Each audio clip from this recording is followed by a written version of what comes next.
Hello, അമ്മ മനസ്സിൻ്റെ പുതിയൊരു എപ്പിസോഡിലേക്ക് എല്ലാവർക്കും സ്വാഗതം. ചാനൽ ആദ്യമായിട്ട് കാണുന്നവരാണെങ്കിൽ ഒന്ന് സബ്സ്ക്രൈബ് ചെയ്തിട്ട് ലൈക്ക് ചെയ്യണേ. മനീഷ് മേഘയുടെ കോളിലേക്ക് വിളിക്കുന്ന സമയത്ത് പ്രിയയാണ് കോൾ അറ്റൻഡ് ചെയ്യുന്നത്. ഹായ് അച്ഛൻ എന്ന് പറഞ്ഞുകൊണ്ട് വേഗം ബാൽക്കണിയിലേക്ക് മാറിയിട്ട് സംസാരിക്കുകയാണ്. ആ സമയത്താണ് മേഘയ്ക്ക് സുഖമില്ല എന്നുള്ളതും ഇവിടെ റെസ്റ്റിലാണെന്നുള്ളതും വൊമിറ്റിംഗ് ഒക്കെ ചെയ്ത് കിടക്കുകയാണെന്നുള്ളതൊക്കെ പറയുന്നത്. അപ്പോൾ മനീഷ് വേഗം തന്നെ അങ്ങോട്ടേക്ക് പുറപ്പെടുകയാണ്. അങ്ങനെ മനീഷ് വീട്ടിലെത്തിയ സമയത്ത് മുത്തശ്ശി അവനോട് കുറച്ച് മോശമായിട്ടാണ് പെരുമാറുന്നത്. നീ കാരണമാണ് മേഘയ്ക്ക് സുഖമില്ലാത്തത്, ദയവ് ചെയ്ത് ഇനിയെങ്കിലും മേഘയെ ശല്യം ചെയ്യരുതെന്നൊക്കെ പറയുന്നുണ്ട്. അപ്പോൾ പ്രിയ ദേഷ്യത്തോടെ മുത്തശ്ശിയോട് പറയുന്നുണ്ട്, മിണ്ടാതിരിക്കും മുത്തശ്ശി, അമ്മയ്ക്ക് സുഖമില്ല എന്ന് പറഞ്ഞിട്ട് അമ്മയെ കാണാൻ വേണ്ടിയിട്ട് വന്നതല്ലേ. അങ്ങനെ മനീഷിനെയും കൂട്ടിയിട്ട് പ്രിയ മുകളിലേക്ക് പോവുകയാണ്, മേഘയുടെ റൂമിലേക്ക്. ആ സമയത്ത് മുത്തശ്ശി പിറുപിറുക്കുന്നുണ്ട്. വേഗം ചെന്നിട്ട് മേഘയുടെ കയ്യിലിരിക്കുന്നതൊക്കെ വാങ്ങിച്ചോ. അങ്ങനെ സ്റ്റെപ്പ് കയറി മുകളിലെത്തുന്ന സമയത്ത് പ്രിയ അച്ഛനോട് പറയുന്നുണ്ട്, മുത്തശ്ശി പറഞ്ഞത് കേട്ടിട്ട് വിഷമിക്കണ്ട അച്ഛാ. അത് കേട്ട സമയത്ത് മനീഷ് ഒന്ന് ഷോക്കാവുകയാണ്. മനീഷ് ഒന്നുകൂടെ തിരിഞ്ഞ് പ്രിയയെ നോക്കുന്നുണ്ട്. എന്നിട്ട് അതിശയത്തോടെ വീണ്ടും ചോദിക്കുകയാണ്, പ്രിയ മോളിപ്പോൾ എന്താ പറഞ്ഞേ? അച്ഛാന്ന് വിളിച്ചതാണ്. പ്രിയ അത് പറഞ്ഞത് കേട്ടതും മനീഷിന് വല്ലാത്തൊരു ആത്മസംതൃപ്തി തോന്നുവാണ്. അവൻ്റെ കണ്ണൊക്കെ നിറഞ്ഞ് കലങ്ങിയിട്ടുണ്ടായിരുന്നു. അവൻ പ്രിയയുടെ മുന്നിൽ മുട്ടുമടക്കി ഇരിക്കുകയാണ്. എന്നിട്ട് പ്രിയയുടെ മുഖത്ത് നോക്കി സങ്കടത്തോടെ പറയുന്നുണ്ട്, ഇപ്പോഴാണ് എനിക്ക് ജീവൻ തിരിച്ചു കിട്ടിയത്. മോൾ എന്നെ അച്ഛാന്ന് വിളിക്കുന്നത് ഞാൻ സ്വപ്നത്തിൽ പോലും കരുതിയില്ല. മോളുടെ അമ്മ പറയുന്നത് കേട്ടിട്ട് എന്നെ വെറുക്കുമെന്ന് വരെ ഞാൻ ഭയന്നിട്ടുണ്ടായിരുന്നു. പക്ഷേ മോൾ എന്നെ അച്ഛനായി അംഗീകരിച്ചു. എനിക്കിത് മാത്രം മതി. അപ്പോൾ പ്രിയ മനീഷിനോട് പറയുന്നുണ്ട്, എനിക്ക് എപ്പോഴും നിങ്ങളെ നല്ല ഇഷ്ടമാണ്. ആര് പറഞ്ഞാലും ഞാൻ കേൾക്കില്ല. ഞാൻ എപ്പോഴും നിങ്ങളെ അച്ഛാന്ന് മാത്രമേ വിളിക്കുള്ളൂ. മനീഷിന് വല്ലാത്ത സന്തോഷം തോന്നുകയാണ്. അവൻ തൻ്റെ മകളെ വാരി എടുത്ത് കെട്ടിപ്പിടിച്ച് ഉമ്മ വെക്കുന്നുണ്ടായിരുന്നു. അപ്പോൾ പ്രിയ പറയുന്നുണ്ട്, വാ ഇനി നമുക്ക് അമ്മയെ കാണാലോ. അങ്ങനെ മേഘയ്ക്ക് വാങ്ങിക്കൊണ്ട് വന്ന ഫ്രൂട്ട്സ് കൊടുത്തിട്ട് രണ്ടുപേരും കൂടി മേഘയുടെ മുറിയിലേക്ക് പോവുകയാണ്. പ്രിയയാണ് ഉറങ്ങിക്കിടക്കുന്ന മേഘയെ വിളിക്കുന്നത്, അമ്മ ഇതാരാ വന്നേ നോക്കുന്ന്. അപ്പോൾ മേഘ തിരിഞ്ഞു നോക്കിയപ്പോൾ തന്നെ കാണുന്നത് മനീഷിനാണ്. അവൾ ദേഷ്യത്തോടെ ചാടി എഴുന്നേക്കാണ്, സുഖയില്ലാന്ന് പോലും ഓർക്കാതെ. നിന്നോട് ആരാ ഇങ്ങോട്ടേക്ക് വരാൻ പറഞ്ഞത്? ഇവിടുന്ന് ഇറങ്ങിപ്പോ. അപ്പോൾ മനീഷ് പറയുന്നുണ്ട്, മേഘ നിനക്ക് സുഖയില്ലെന്ന് അറിഞ്ഞിട്ട് വന്നതാണ്, അതുകൊണ്ട് കണ്ടിട്ട് പോവാന്ന് കരുതി വന്നതാണ്. കയ്യിലുണ്ടായിരുന്ന ഫ്രൂട്ട്സ് മനീഷ് അവിടെ ബെഡിൽ വെക്കുന്നുണ്ട്. അപ്പോൾ മേഘ ദേഷ്യത്തോടെ മനീഷിനോട് പറയുന്നുണ്ട്, നീ കാരണമാണ് എനിക്ക് സുഖമില്ലാതായത്. ദയവ് ചെയ്ത് എൻ്റെ കൺമുന്നിൽ നീ വരല്ലേ. ഈ കൊണ്ടുവന്ന സാധനങ്ങളൊക്കെ എടുത്തിട്ട് പോവാൻ നോക്ക്. അപ്പോൾ മനീഷ് ചോദിക്കുന്നുണ്ട്, എന്തിനാ മേഘ ഇങ്ങനെ പറയുന്നത്? ഞാൻ നിൻ്റെ കൂടെ ജീവിക്കണം എന്നാണ് ആഗ്രഹിക്കുന്നത്. പക്ഷേ നീ എന്തിനാ എന്നെ ഇങ്ങനെ വെറുത്തൊഴിവാക്കുന്നത്? പ്രിയ അച്ഛൻ്റെ അമ്മയുടെ മുഖത്തേക്ക് മാറി മാറി നോക്കുകയാണ്. അപ്പോൾ മനീഷ് മേഘയോട് പറയുന്നുണ്ട്, നിന്നെയും പ്രിയയും ഞാൻ ഒരു കുറവും ഇല്ലാതെ നോക്കും. അപ്പോൾ മേഘ പരിഹാസത്തോടെ പറയുന്നുണ്ട്, ഞാനും എൻ്റെ മോളും ഒരു കുറവും ഇല്ലാതെ തന്നെയാണ് ജീവിക്കുന്നത്. ഇനി നീയായിട്ട് വന്നിട്ട് ഞങ്ങൾക്കൊരു കുറവുണ്ടാക്കി തരണ്ട. ആദ്യം നീ ഇവിടെ നിന്ന് പുറത്തു പോ.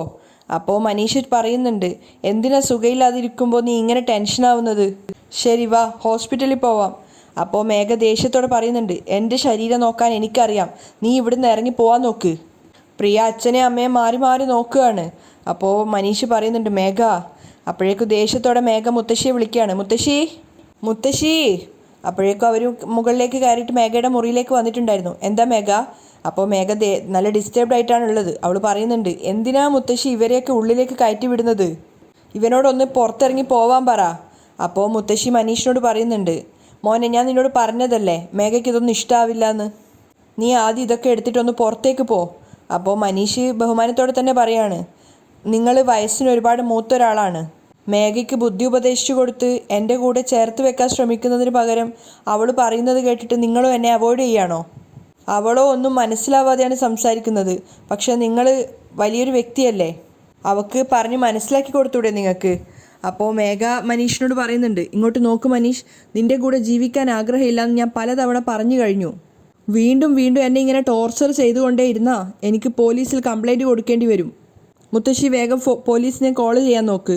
മേഘ പറയാണ്. എന്നിട്ട് അവൾ കിടക്കാൻ വേണ്ടി നോക്കുമ്പോൾ ബെഡിൽ മനീഷ് വെച്ച ഫ്രൂട്ട്സ് ഉണ്ടായിരുന്നു. അതെടുത്തിട്ട് അവൻ്റെ ദേഹത്ത് തെക്കിനെ വലിച്ചെറിയാണ്.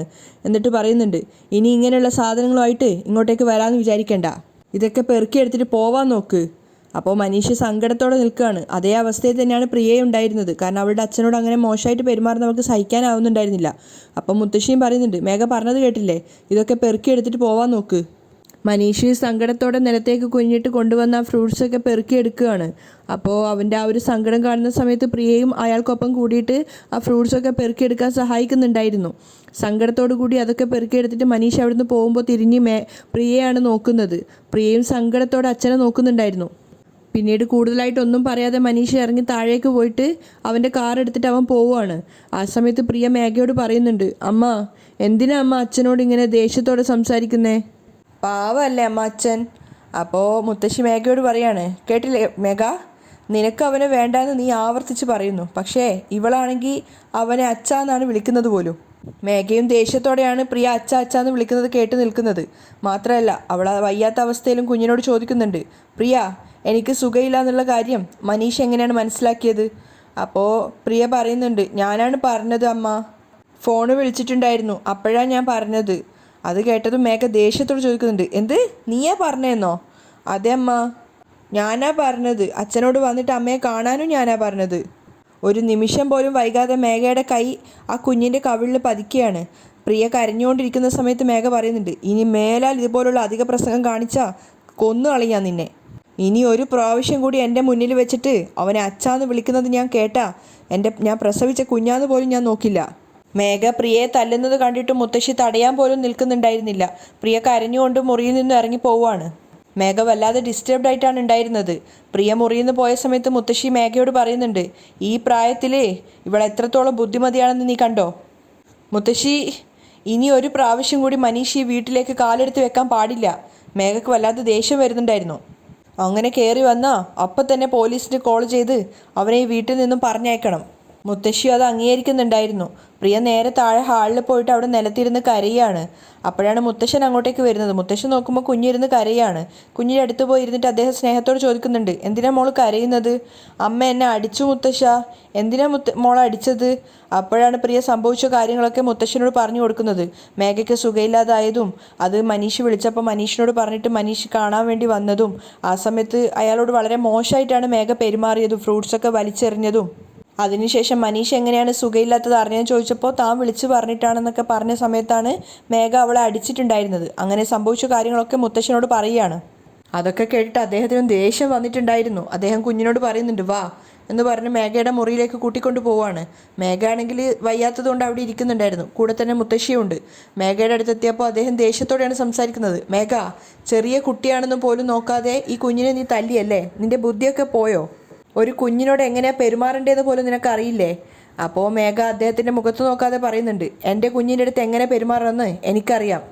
എനിക്ക് നിങ്ങളാരും വന്ന് ക്ലാസ് എടുത്ത് തരേണ്ട ആവശ്യമില്ല. ആദ്യം നിങ്ങളൊക്കെ നന്നായിട്ട് ജീവിക്കാൻ നോക്ക്. നിങ്ങളുടെ മകൻ്റെ അടുത്തും മരുമോളുടെ അടുത്തും പോയിട്ട് പറ, ഇനി മേലാൽ ആവശ്യമില്ലാതെ എൻ്റെ കാര്യത്തിൽ തലയിടരുതെന്ന്. അങ്ങനെ തലയിട്ടാ അത് അവർക്ക് തന്നെയാണ് വലിയ പ്രശ്നമെന്നൊന്ന് പറഞ്ഞു കൊടുത്തേക്ക്. അപ്പോൾ മുത്തശ്ശൻ പറയുന്നുണ്ട്, മേഘ നീ വല്ലാതെ ഓവറാവുന്നുണ്ട്. നിന്റെ ഈ അഹങ്കാരം നിറഞ്ഞ സംസാരം എത്രയും പെട്ടെന്ന് ദൈവം തന്നെ അവസാനിപ്പിക്കും. അതിന് മേഘ മറുപടിയൊന്നും പറയുന്നില്ല. അപ്പോൾ മുത്തശ്ശൻ പ്രിയയോട് പറയുന്നുണ്ട്, പ്രിയ, മോളുടെ അമ്മയുടെ ബുദ്ധിയൊക്കെ പോയി, അതുകൊണ്ടാണ് ഇങ്ങനെയൊക്കെ പെരുമാറുന്നത്. മോള് വാ എന്ന് പറഞ്ഞിട്ട് അദ്ദേഹം പ്രിയയും കൂട്ടിക്കൊണ്ട് താഴേക്ക് പോവുകയാണ്. അദ്ദേഹം പോയ സമയത്ത് മുത്തശ്ശി മേഘയോട് പറയുന്നുണ്ട്, ഈ കിളവനെ കൊന്നു തള്ളിയാൽ മാത്രമേ എല്ലാ പ്രശ്നവും അവസാനിക്കുള്ളൂ. ഇയാൾ ജീവനോടെ ഉള്ളപ്പോൾ നമ്മുടെ ജീവിതം നശിക്കുക ചെയ്യുക. മേഘയ്ക്കും വല്ലാത്ത ദേഷ്യം തോന്നുന്നുണ്ടായിരുന്നു. അതേസമയം ചന്ദ്രികയുടെ വീട്ടിലാണെങ്കിലും മഹേന്ദ്രൻ നിലത്ത് മുട്ടുകുത്തി ഇരുന്നിട്ട് അവിടുന്ന് സവാള അരിയാണ്. അപ്പോൾ സവാള അരിയുന്നതുകൊണ്ട് തന്നെ അദ്ദേഹത്തിൻ്റെ കണ്ണൊക്കെ നിറയുന്നുണ്ടായിരുന്നു. അത് നോക്കിയിട്ട് ചിരിച്ചുകൊണ്ടിരിക്കുകയാണ് ലക്ഷ്മി. അപ്പോൾ പെട്ടെന്നാണ് മഹേന്ദ്രൻ കാണുന്നത് ലക്ഷ്മി ചിരിക്കുന്നത്. എന്തിനാണ് ലക്ഷ്മി ചിരിക്കുന്നത് ചോദിക്കുന്ന സമയത്ത് ലക്ഷ്മി പറയുന്നുണ്ട്, നിങ്ങൾ എത്ര വലിയൊരു മനുഷ്യനാണ്. അങ്ങനെയുള്ള നിങ്ങൾ ഇതുപോലൊരു ചെറിയ ഓടിട്ട വീട്ടിലിരുന്നിട്ട് സവാള അരിഞ്ഞുകൊണ്ടിരിക്കുകയാണ്. നിങ്ങളെപ്പറ്റി ചിന്തിക്കുമ്പോൾ സങ്കടപ്പെടണോ അതോ ചിരിക്കണോ എന്ന് മനസ്സിലാവുന്നില്ല. അപ്പോൾ മഹേന്ദ്രൻ പറയുന്നുണ്ട്, എവിടെ ഇരുന്നാൽ എന്താ, എവിടെ ജീവിച്ചാൽ എന്താ, മനസ്സിന് സന്തോഷം ഉണ്ടായാൽ മതി. ഇപ്പം എൻ്റെ മനസ്സിന് ഒരുപാട് സന്തോഷമുണ്ട്. ഒരു സുന്ദരിയായ ഭാര്യയുണ്ട്, ഒരു നല്ലവളായ മകളുണ്ട്, കളിപ്പിക്കാൻ വേണ്ടി എപ്പോഴും എനിക്കൊരു പേരക്കുട്ടിയും ഉണ്ട്. ഇതിനെല്ലാറ്റിനേക്കാളും ഉപരി ഒരു മനുഷ്യന് വേറെന്താ വേണ്ടത്? കാശ്, പണം, സ്വത്ത്, ഇതൊന്നും ശരിക്കൊരു ജീവിതമല്ല. ഇപ്പം നമ്മൾ ജീവിക്കുന്ന ജീവിതം നോക്ക്, ഇതാണ് യഥാർത്ഥ ജീവിതം. ഇതിലാണ് യഥാർത്ഥ സന്തോഷമുള്ളത്. ഇപ്പോഴാണ് നമ്മൾ ശരിക്കും ജീവിതത്തിൽ സന്തോഷിക്കാൻ തുടങ്ങിയത്. അതൊക്കെ കേട്ട് സന്തോഷത്തോടെ ലക്ഷ്മിയും പറയുന്നുണ്ട്, ഏട്ടൻ പറഞ്ഞത് ശരിയാണ്. AC കാറിൽ പോയിട്ട് പട്ടുമെത്തേ കിടന്നെന്ന് കരുതിയിട്ട് നമ്മുടെ ജീവിതത്തിൽ സന്തോഷവും ആഹ്ലാദവും ഒന്നും വരില്ല. അത് ഞാനും ഇപ്പോഴാണ് മനസ്സിലാക്കുന്നത്. അവർ രണ്ടുപേരും സന്തോഷത്തോടെയാണ് സംസാരിക്കുന്നത്. ആ സമയത്താണ് പുറത്തൊരു സ്വാമി വന്നിട്ടുണ്ടായിരുന്നത്. അദ്ദേഹം സർ എന്ന് വിളിച്ചത് കേട്ടപ്പോൾ ആരായിരിക്കും എന്ന് പറഞ്ഞിട്ട് മഹേന്ദ്രൻ വേഗം എഴുന്നേക്കാണ്. പുറത്ത് വന്ന് നോക്കുന്ന സമയത്ത് സ്വാമിയെ കണ്ട സമയത്ത് നല്ല ബഹുമാനത്തോടെ അകത്തേക്ക് ക്ഷണിച്ച് കൂട്ടിക്കൊണ്ടു പോകുന്നുണ്ടായിരുന്നു. ആ സമയത്ത് അവിടെ അരിഞ്ഞിട്ട പച്ചക്കറിയൊക്കെ ലക്ഷ്മി വേഗം എടുത്ത് മാറ്റുകയാണ്. അദ്ദേഹം വന്നപ്പോൾ തന്നെ വേഗം ഇരിക്കാൻ വേണ്ടിയിട്ട് പായൊക്കെ വെച്ച് കൊടുക്കുന്നുണ്ടായിരുന്നു.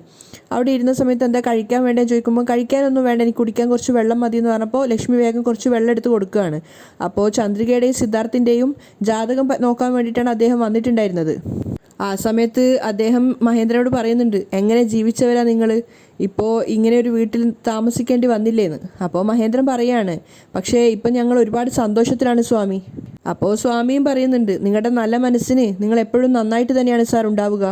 അദ്ദേഹത്തിന് വെള്ളം കൊടുത്തതിന് ശേഷം ചന്ദ്രികയുടെയും സിദ്ധാർത്ഥിൻ്റെയും ജാതകം എടുത്ത് കൊടുക്കുകയാണ്.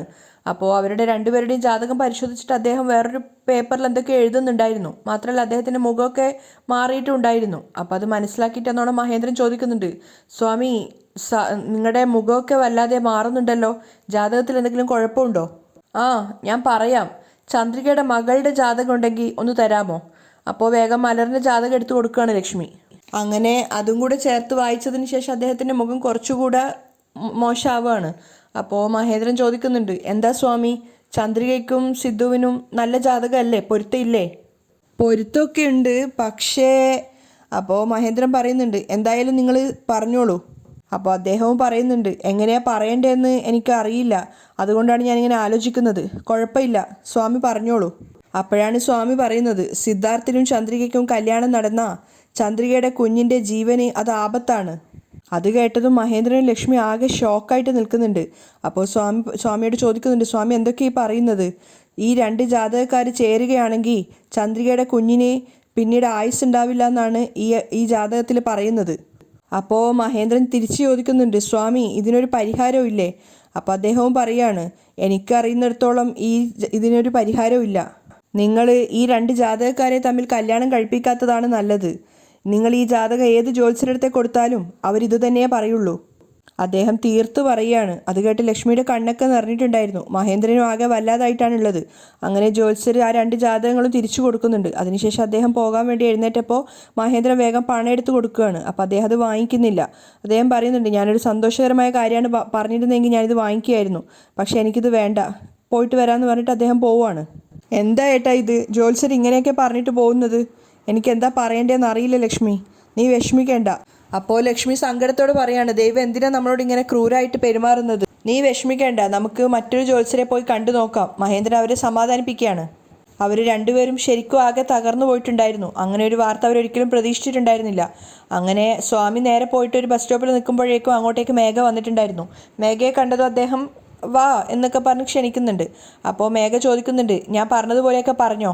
അങ്ങനെ തന്നെ പറഞ്ഞു മോളെ. അത് കേട്ടത് മേഘ സന്തോഷത്തോടെ ബാഗ് തുറന്നിട്ട് ഒരു പണത്തിൻ്റെ പൊതിയെടുത്ത് കൊടുക്കുകയാണ്. ഇത് വെച്ചോളൂ. നിങ്ങൾ പറഞ്ഞതൊക്കെ അവർ വിശ്വസിച്ചോ?